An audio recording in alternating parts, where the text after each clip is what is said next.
আসসালামু আলাইকুম। উপস্থিত সকলকে বগুড়া অনলাইন প্রাইমারি স্কুলের পক্ষ থেকে শুভেচ্ছা জানাচ্ছি। সুপ্রিয় দর্শনার্থী, এই মুহূর্তে অংশগ্রহণ করেছেন সকলকে আদমদিঘি মডেল সরকারি প্রাথমিক বিদ্যালয়ের এই ডিজিটাল স্মার্ট ক্লাসরুম থেকে লাইভ ক্লাসে সকলকে স্বাগতম জানাচ্ছি। সুপ্রিয় শিক্ষার্থী, আমি বরাবরের মতো আজকেও এসেছি তোমাদের পঞ্চম শ্রেণীর বাংলাদেশ ও বিশ্ব পরিচয়ের একটি পাঠ নিয়ে। যে পাঠটি নিয়ে আজকে আমি তোমাদের সঙ্গে আলোচনা করব সেটি বাংলাদেশ ও বিশ্ব পরিচয়ের 11 নম্বর অধ্যায়ের বাংলাদেশের ক্ষুদ্র নৃগোষ্ঠী গারো। বরাবরের মতো আজকেও আমাদের পাঠকে আরও প্রাণবন্ত করতে, আরও সুন্দর করতে আমরা মাল্টিমিডিয়া প্রজেক্টরের সহায়তা নিচ্ছি। তোমরা অবশ্যই সকলে আমাদের সঙ্গেই থাকবে বলে আশা করছি।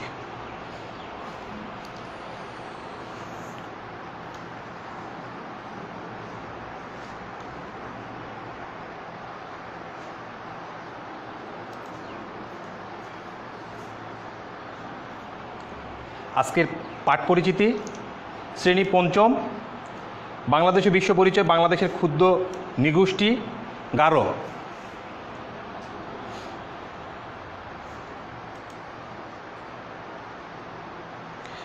আর যার কন্টেন্ট নিয়ে আমরা এখানে কাজ করছি তিনি কামরুল হাসান আহমেদ। আমি নিজেই সহকারী শিক্ষক, শালগ্রাম সরকারি প্রাথমিক বিদ্যালয়। সুপ্রিয় শিক্ষার্থীরা, আমরা মাল্টিমিডিয়া প্রজেক্টরের পর্দার দিকে একটু দৃষ্টি নিক্ষেপ করি। আমরা এখানে বেশ কিছু মেয়ের ছবি দেখতে পাচ্ছি। অবশ্যই তোমরা অনুধাবন করতে পেরেছো এদেরকে আমরা চিনি। আমরা জানি আমাদের বাংলাদেশে আমরা যেমন বাঙালিরা আছি, বাঙালি ছাড়াও আমাদের দেশে বেশ কিছু ক্ষুদ্র নৃগোষ্ঠীর মানুষ দেখতে পাওয়া যায়। আদিবাসী বলি, উপজাতি বলি, আমরা বিভিন্ন নামে ডেকে থাকি। ঠিক আমাদের পঞ্চম শ্রেণীর বাংলাদেশ ও বিশ্ব পরিচয়ের 11 নম্বর অধ্যায়ে তাদেরকে নিয়ে একটি পাঠ রয়েছে। সেই পাঠটুকুকে প্রাণবন্ত করতে আমরা প্রজেক্টরের এই ছবিতে আমরা দেখি তাদের যে পোশাক, তাদের যে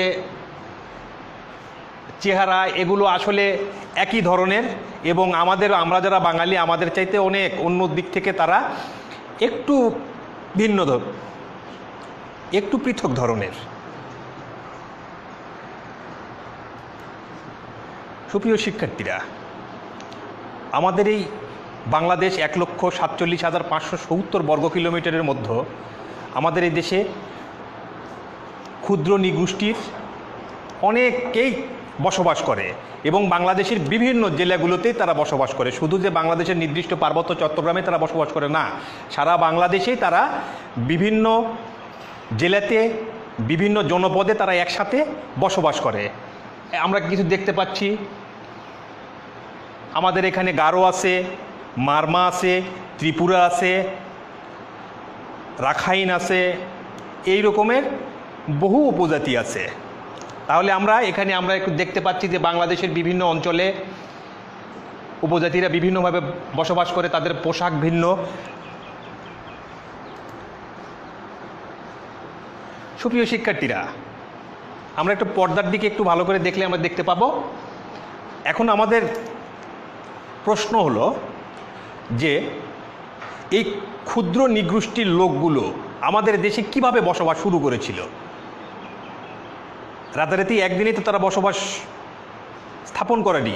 আর তারা আগে কোথায় বসবাস করত, অর্থাৎ আদিতে তারা কোথায় বসবাস করত। আমরা আমাদের পর্দায় আমরা দুটো মানচিত্র দেখতে পাচ্ছি। মানচিত্রগুলোতে আমরা দেখতে পাচ্ছি এখানে চায়না, নেপাল, সিকিম, ইন্ডিয়া, ভুটান। এখানে যদি আমরা দেখি তাহলে আফগানিস্তান, পাকিস্তান, ভারত। এই যে এখানে আমরা বাংলাদেশ দেখতে পাচ্ছি, ভুটান আছে, নেপাল আছে। এখানে আমরা জায়গা দেখতে পাচ্ছি তিব্বত, অর্থাৎ হিমালয়ের পাদদেশের একটি দেশ যার নাম তিব্বত। এই তিব্বতের পাহাড় অঞ্চলে আজ থেকে প্রায় 4500 বছর পূর্বে এখানে বসবাস করত গারোরা। 4500 বছর পূর্বেই তারা এই তিব্বতের এই পাহাড়গুলো থেকে তারা নেমে এসেছিল বাংলাদেশের বিভিন্ন স্থানে এসে তারা বসবাস শুরু করে। আমরা একটু পর্দায় ভালো করে দেখি, এই যে আমরা তিব্বত দেখতে পাচ্ছি, এই তিব্বত, মাউন্টেন এভারেস্ট এখানে তিব্বত। এই তিব্বত থেকে আমাদের এখানে তিব্বতের পাহাড় থেকে প্রায় 4500 বছর আগে গারো জনগোষ্ঠী বাংলাদেশের বিভিন্ন স্থানে বসবাস শুরু করে। তাহলে আমাদের কাছে আমরা কি জানলাম, 4500 বছর পূর্বে তারা তিব্বত থেকে আমাদের এই বাংলাদেশের বিভিন্ন স্থানে এসে বসবাস। গারোর বাসিনীতি, তাদের ধর্ম, তাদের খাদ্যাভ্যাস, তাদের বাড়ি, তাদের উৎসব, এগুলো সম্পর্কে মোটামুটি একটি ধারণা নেবার চেষ্টা করব। সুপ্রিয় শিক্ষার্থী, আমরা পর্দায় আরও একটি ছবি দেখতে পাচ্ছি। ছবিটাতে আমরা কি, এখানে আমরা দেখছি যে পাহাড়ি ক্ষুদ্র নৃগোষ্ঠীর কিছু মেয়ে তারা নৃত্য পরিবেশন করছে। তাদের নিজস্ব সংস্কৃতি যেমন আছে, তাদের নিজস্ব গানও রয়েছে, নাচও রয়েছে, তাদের নিজস্ব পোশাকও রয়েছে। তাদের এই পোশাকগুলো আমাদের পোশাকের সাথে অনেক সময় মেলে না। তারা নির্দিষ্ট এক ধরনের পোশাকই পরিধান করে।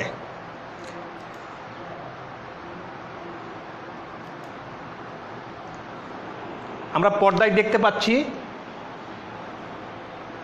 কিছু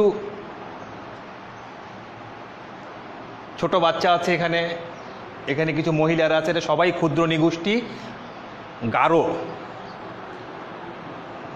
গারোর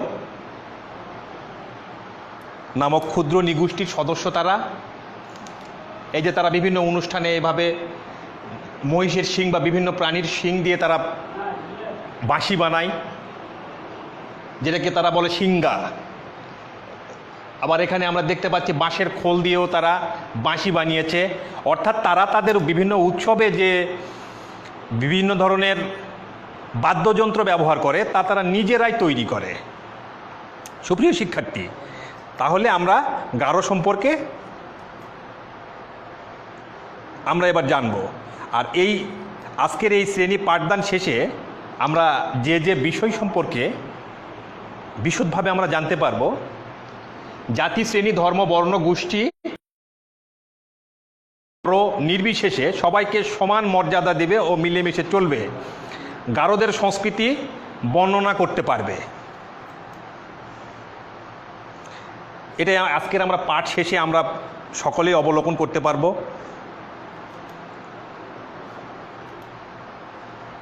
সুপ্রিয় শিক্ষার্থী, আমরা এখানে দেখতে পাচ্ছি গারোদের কিছু শিশুরা তারা বিদ্যালয়ে যাচ্ছে, অর্থাৎ তারাও পড়াশোনার জন্য তারা কি করে, তারাও বিদ্যালয়ে আসে। হ্যাঁ, আমরা অবশ্যই অনেকে হয়তো গারোদের সাথে সামনাসামনি পরিচিত হয়েছি, এবং যারা পরিচিত হইনি তারাও আমরা একটু দেখি। এই যে গারো ক্ষুদ্র নৃগোষ্ঠী গারোদের শিশুরা তারা বিদ্যালয়ে আছে। এখানে বলে রাখা প্রয়োজন, আমরা যেমন বাঙালিরা যারা বাংলাদেশে বসবাস করি আমরা বাংলা ভাষায় কথা বলি, কিন্তু গারোদের নিজস্ব একটা ভাষা আছে, তারা তাদের নিজস্ব ভাষাতেই কথা বলার চেষ্টা করে, তারা তাদের নিজস্ব ভাষাতে ব্যাকরণও রয়েছে। আমরা একটু জানি তাদের ভাষার নাম কি। গারোদের নিজস্ব ভাষার নাম আচিক বা গারো ভাষা। তাহলে আমরা কি জানলাম, গারোদের নিজস্ব একটা ভাষা রয়েছে যে ভাষার নাম আচিক, বা কোথাও কোথাও এটাকে গারো ভাষাও বলা হয়। সুপ্রিয় শিক্ষার্থী, আমরা গারোদের ধর্মের নাম কি? গারোদের ধর্মের নাম সাংসারিক। তবে বর্তমানে বেশিরভাগ গারোরাই খ্রিস্ট ধর্মাবলম্বী। তাহলে আমরা কি জানলাম, গারোদের ধর্মের নাম সাংসারিক। বর্তমানে বেশিরভাগ গারোরাই খ্রিস্ট ধর্ম গ্রহণ করেছে, এই জন্য তারা খ্রিস্ট ধর্মাবলম্বী। হ্যাঁ, আমরা পর্দায় দেখতে পাচ্ছি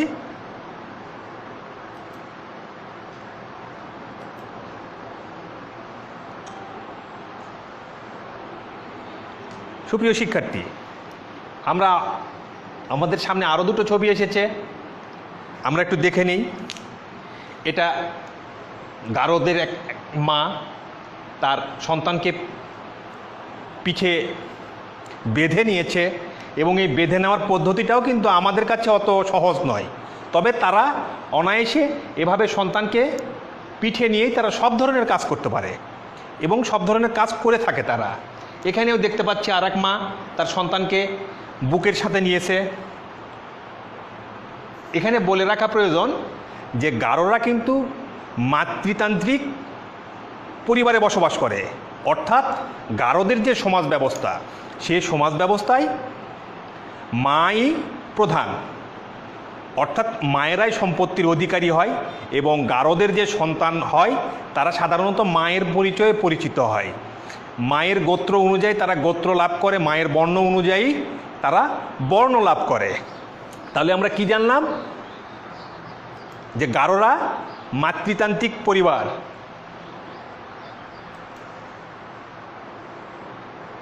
মায়েদের সূত্র ধরে তাদের দল, গোত্র এবং বর্ণ দেখতে পাওয়া যায়।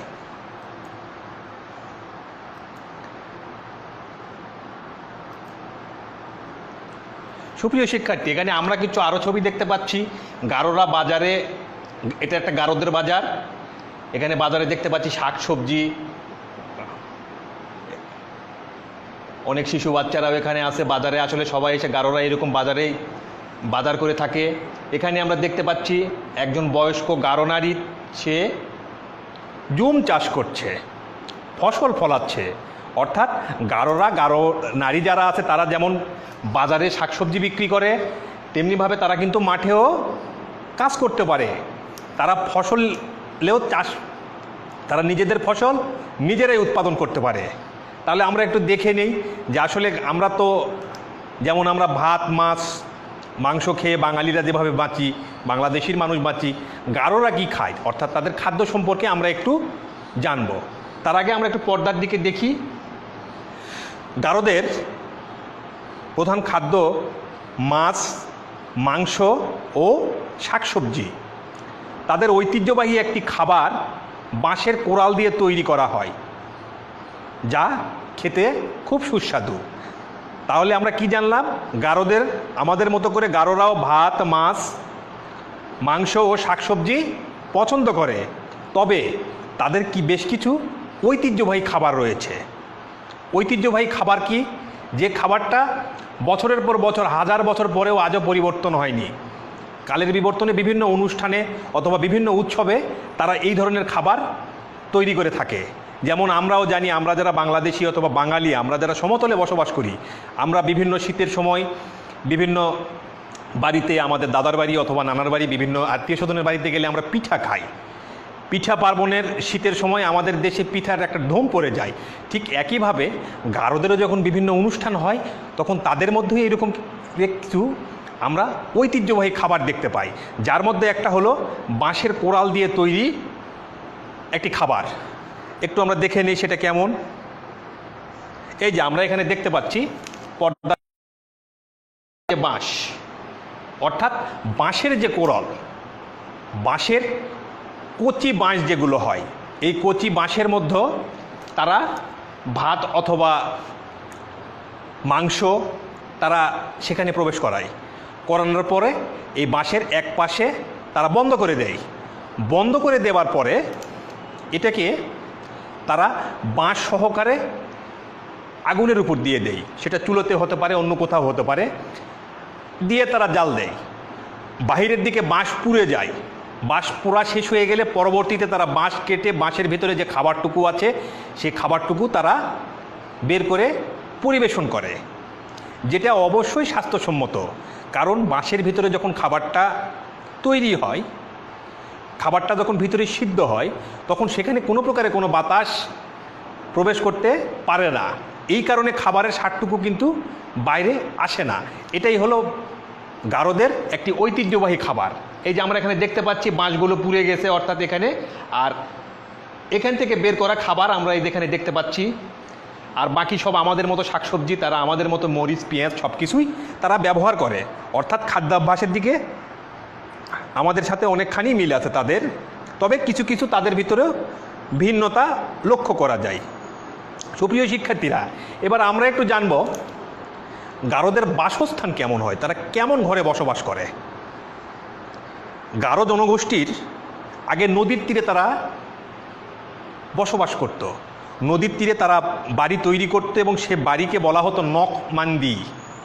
সে বাড়িটাকে বলা হতো নকমান্দি। কিন্তু এখন কালের বিবর্তনে বর্তমান সময়ে তারা করুগেটেড টিন বা অন্যান্য উপকরণ দিয়ে তারা বাড়ি তৈরি করে। কিন্তু এখানে লক্ষণীয় যে তাদের বাড়িগুলো সবসময় বাড়ির নিচে আগে মাচার মতো হয়, মাচার উপরে তারা বাড়ি করে, সবসময় মাচার উপরে তারা বাড়ি করে, যাতে বনের পশু পাখি বিভিন্ন ধরনের হিংস্র পশু থেকে তারা সহজেই যেন নিরাপদে থাকতে পারে। এই জন্য মোটামুটিভাবে মাটি থেকে 6 অথবা 7 ফুট উঁচুতে তাদের মাচা থাকে, সেই মাচার উপরে তাদের বাসস্থান বা বাড়ি নির্মাণ করে তারা।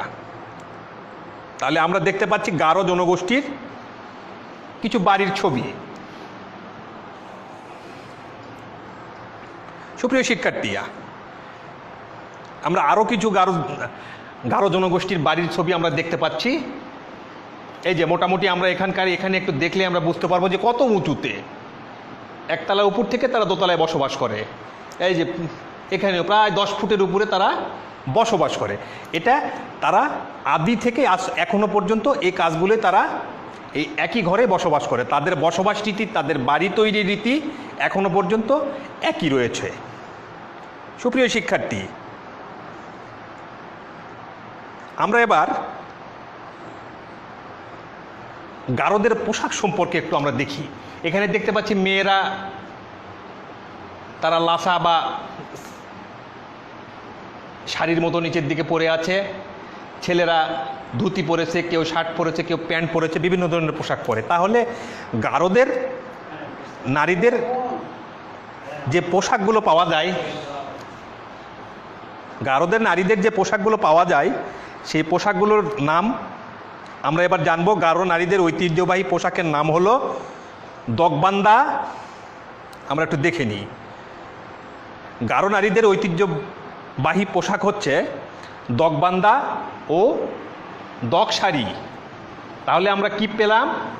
গারো নারীদের ঐতিহ্যবাহী পোশাকের নাম হচ্ছে দগবান্দা বা দগ শাড়ি। অর্থাৎ কেউ এটাকে, এই গারোদের এই পোশাককে কেউ দগবান্দা বলে, আবার কেউ দগ শাড়িও বলে। আর পুরুষদের পোশাক শার্ট, লুঙ্গি, ধুতি। অর্থাৎ পুরুষরা নির্দিষ্ট কোনো পোশাক নেই, তারা স্বাভাবিক বাঙালিদের মতো তারাও শার্ট, লুঙ্গি এবং ধুতি পরিধান করে। তাহলে আমরা জানলাম গারো নারীদের ঐতিহ্যবাহী পোশাক রয়েছে। আমরা আরও কিছু পোশাকের ছবি দেখতে পেলাম।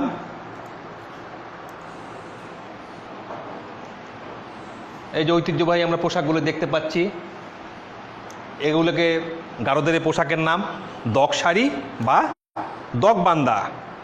সুপ্রিয় শিক্ষার্থী, আমরা এবার গারোদের উৎসব সম্পর্কে জানব। হ্যাঁ, গারোদের উৎসব সম্পর্কে জানব। আমরা যেমন ঈদুল ফিতর, ঈদুল আজহা, দুর্গাপূজা, লক্ষ্মী পূজা, এই ধরনের উৎসবগুলো আমরা যেমন করে থাকি, ঠিক একইভাবে গারোরাও তাদের নির্দিষ্ট কিছু বছরের শেষে, বিশেষ করে অক্টোবর এবং নভেম্বর মাসে তারা যখন নতুন ফসল ঘরে উঠায়, তখন একটা উৎসব সব গারোরা পালন করে। সেই উৎসবটার নাম হলো ওয়াঙ্গালা। উৎসবটার নাম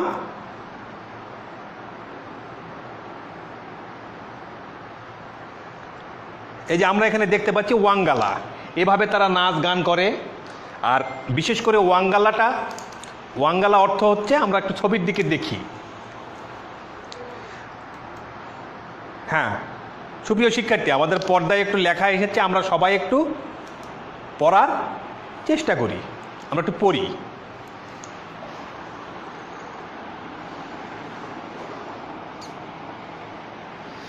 ওয়াঙ্গালা, এই সময়ে গারোরা সূর্য দেবতার সাজলংয়ের প্রতি ধন্যবাদ ও কৃতজ্ঞতা স্বরূপ নতুন শস্য উৎসর্গ করেন। সাধারণত নতুন শস্য ওঠার সময় অক্টোবর বা নভেম্বর মাসে উৎসবটি হয়। উৎসবের শুরুতে তারা উৎপাদিত শস্য অর্ঘ্য হিসেবে নিবেদন করেন এবং বিভিন্ন ধরনের বাদ্য বাজনা বাজিয়ে এই উৎসবটি পালন করা হয়। সুপ্রিয় শিক্ষার্থীরা, আমরা সবাই এটা একটু আরও দুই একবার পড়ে নিই।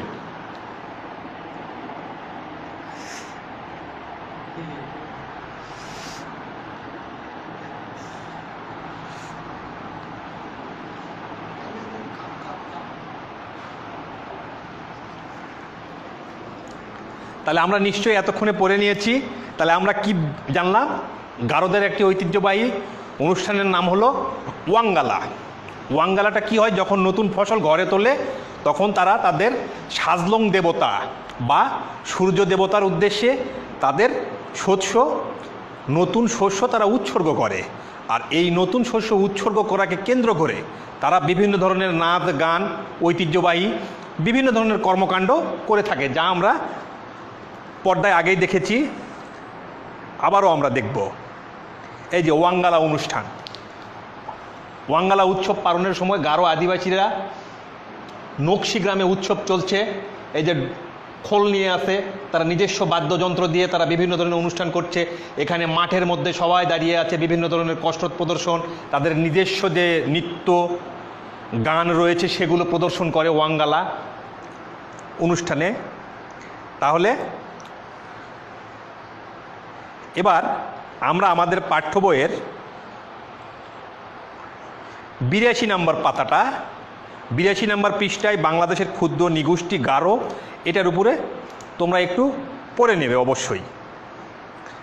আমরা এতক্ষণ এই পড়ার ভিতর থেকেই আলোচনা করেছি। আমরা পরবর্তী পরিবেশনায় চলে যাচ্ছি। সুপ্রিয় শিক্ষার্থী, আমরা পর্দায় দুটো প্রশ্ন দেখতে পাচ্ছি, আমরা একটু পড়ে নিই। আর যে সমস্ত শিক্ষার্থীরা খাতা কলম নিয়ে তৈরি হয়ে আছো, তোমরা প্রশ্ন দুটো লিখে নাও। তারপরে আমি একটু পড়ে দিচ্ছি। গারোদের প্রধান খাবারের নাম লিখো। গারোদের প্রধান যে খাবারগুলো আছে সেই খাবারের নামগুলো কি, তোমরা একটু খাতায় লিখে নাও। গারো নারী পুরুষের পোশাকের নাম লিখো, অর্থাৎ গারো নারী পুরুষেরা কি ধরনের পোশাক পরে, সেই পোশাকগুলোর নাম কি আমরা এতক্ষণ জেনেছি, সেগুলো আমরা একটু লিখব।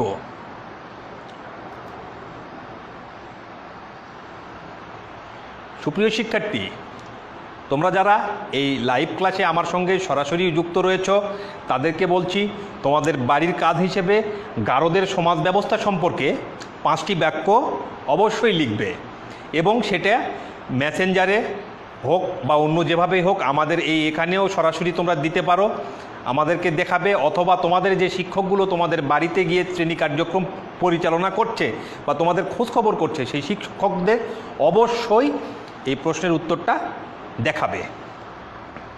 তাহলে গারোদের সমাজ ব্যবস্থা সম্পর্কে 5টি বাক্য লিখো।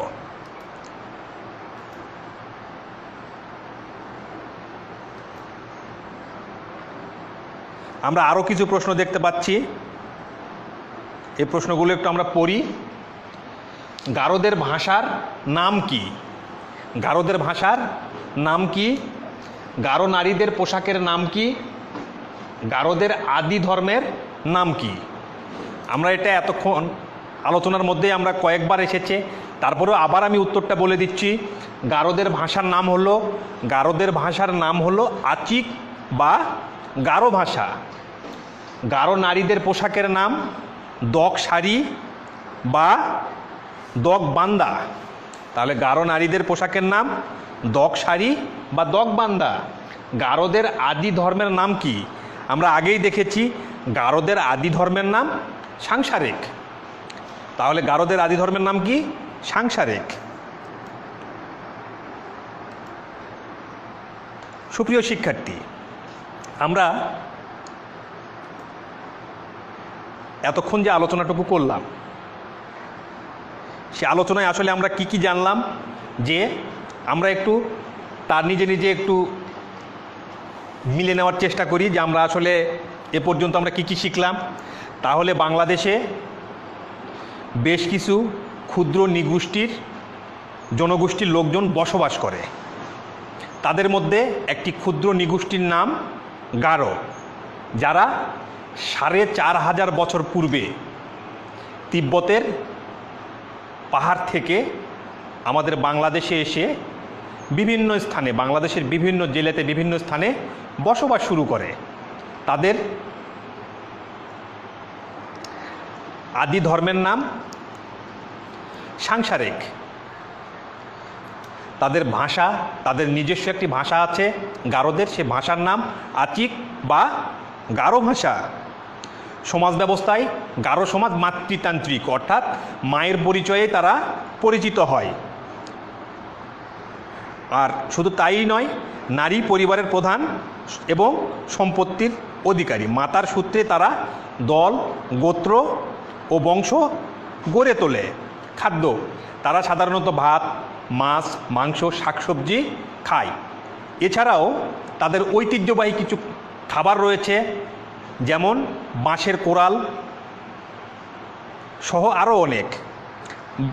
তারপরে আমরা জেনেছি গারোদের বাসস্থান। গারোদের আগে বাড়িগুলোকে, পূর্বে যে বাড়িগুলো তারা তৈরি করত তাদেরকে বলা হতো নকমান্দি।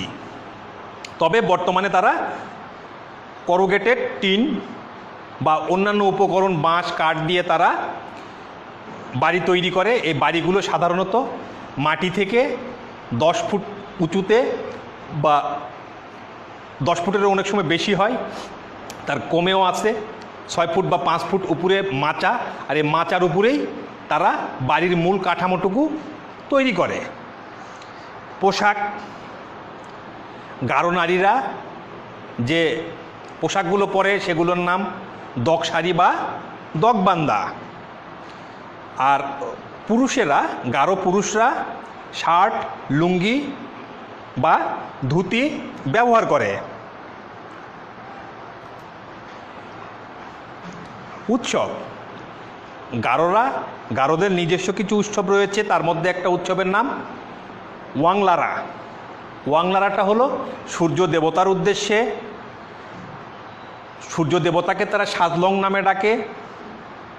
এই সালজং এর প্রতি ধন্যবাদ এবং কৃতজ্ঞতা জ্ঞাপনের জন্য নতুন শস্য যখন তারা ঘরে উঠায় তখন তার প্রতি এই শস্য অর্ঘ্য বা উৎসর্গ করে। আর এই উৎসর্গ করাকে নিয়েই তারা উৎসব পালন করে। যে উৎসবটাকে বলা হয় ওয়াংলারা। সাধারণত এই উৎসবটুকু অক্টোবর বা নভেম্বর মাসে শুরুতেই হয়ে থাকে। এ সময় তারা বিভিন্ন ধরনের বাদ্য বাজনা বাজিয়ে এই উৎসবটি পালন করে থাকে। সুপ্রিয় শিক্ষার্থী, করোনাকালীন এই দুর্যোগে তোমরা অবশ্যই বিদ্যালয়ে যেতে পারছো না, তাই ঘরে বসেই তোমরা শিক্ষা নেবার চেষ্টা করছো এবং তারই ধারাবাহিকতায় বগুড়া অনলাইন প্রাইমারি স্কুলে নামক অনলাইন পেজের সাথে তোমরা যুক্ত রয়েছ। তারই ধারাবাহিকতায় আদমদিঘি মডেল সরকারি প্রাথমিক বিদ্যালয় থেকে আমরা লাইভ ক্লাসের মাধ্যমে তোমাদেরকে সরাসরি কিছু তোমাদের সমস্যার সমাধান অথবা গণিত ইংরেজির মতো করে বাংলাদেশ ও বিশ্ব পরিচয়ের জটিল কিছু পাঠ নিয়ে আমরা উপস্থিত হই। এই পাঠগুলো তোমাদের সামনে সহজবোধ্য করার জন্য আমরা চেষ্টা করি। আশা করি যে তোমরা অবশ্যই হয়তো তোমরা কিছুটা উপকৃত হচ্ছ এবং পাশাপাশি এটাও সত্য, আমরা যে কাজগুলো তোমাদেরকে দিই এই কাজগুলো তোমরা অবশ্যই অবশ্যই বাড়িতে চর্চা করবে। চর্চা না করলেই তুমি ভুলে যাবে। তাই সুপ্রিয় শিক্ষার্থীরা, এই করোনাকালীন সময়ে তোমরা বাড়িতেই অবস্থান করো। যদি বাড়ি থেকে বের হও অবশ্যই মাস্ক নিয়ে বের হবে এবং বাড়িতে যখন ফিরবে তখন সাবান দিয়ে 2 হাত পরিষ্কার করে ধুয়ে নেবে। অবশ্যই সেটা 20 সেকেন্ড যেন স্থায়ী হয়, অথবা হ্যান্ড স্যানিটাইজার ব্যবহার করবে। আর তোমরা সামনেই হয়তো আমাদের বিদ্যালয় পর্যায়েই তোমাদের মূল্যায়ন করা হবে, তার জন্য তোমরা পড়াশোনাটা কখনোই থামিয়ে দেবে না। তাহলে পরবর্তী দিনের আবার লাইভ ক্লাসের আগ পর্যন্ত তোমরা সবাই সুস্থ থাকো, সুন্দর থাকো, সবাই ভালো থাকো, ভালোভাবে পড়াশোনা করো, এই আশাবাদ আমি ব্যক্ত করছি। এই আশাবাদ ব্যক্ত করে আমি তোমাদের মাঝে থেকে আজকের মতো এই বাংলাদেশ ও বিশ্ব পরিচয়ের এই লাইভ ক্লাস থেকে বিদায় নিচ্ছি এবং এতক্ষণ আমার সঙ্গে থাকার জন্য সকলকে ধন্যবাদ জ্ঞাপন করছি। বগুড়া অনলাইন প্রাইমারি স্কুলের পক্ষ থেকেও তোমাদেরকে ধন্যবাদ জ্ঞাপন করে আমি আমার লাইভ ক্লাস এখানেই শেষ করছি। সকলকে ধন্যবাদ। আল্লাহ হাফেজ।